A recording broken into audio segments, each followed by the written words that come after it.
Oui, interpellation extrêmement difficile et puis avec un fonctionnaire qui a été menacé gravement et qui a été obligé d'utiliser son arme contre l'agresseur qui était vraiment quelqu'un de très très très violent.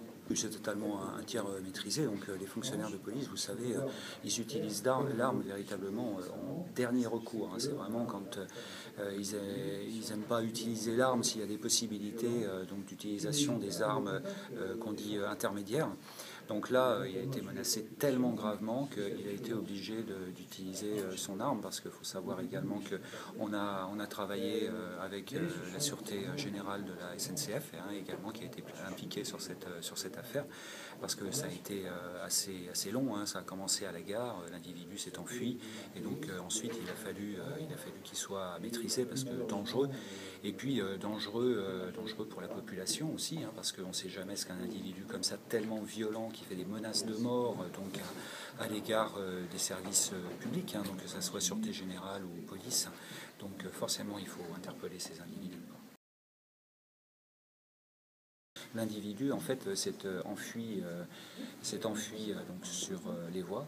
Donc forcément, ça a été obligé justement de bloquer donc tout le trafic des trains.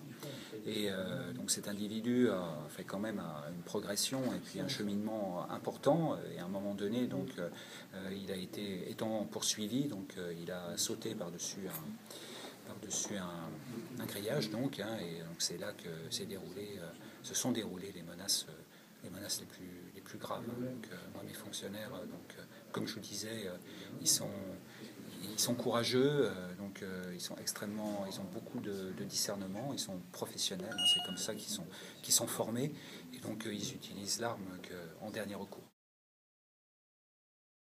Actuellement, c'est une très très mauvaise loi des séries, parce qu'en fait, on utilise en fait peu l'arme, donc peu l'arme à feu, je dirais, parce qu'en fait, on utilise, comme je vous disais, des armes intermédiaires, tonfa, donc voire matraque télescopique. Enfin, les fonctionnaires également sont formés pour ça, et je dirais que de façon même beaucoup plus fréquente, ils utilisent aucune arme, donc ils ont des techniques d'interpellation qui font qu'ils peuvent maîtriser des individus.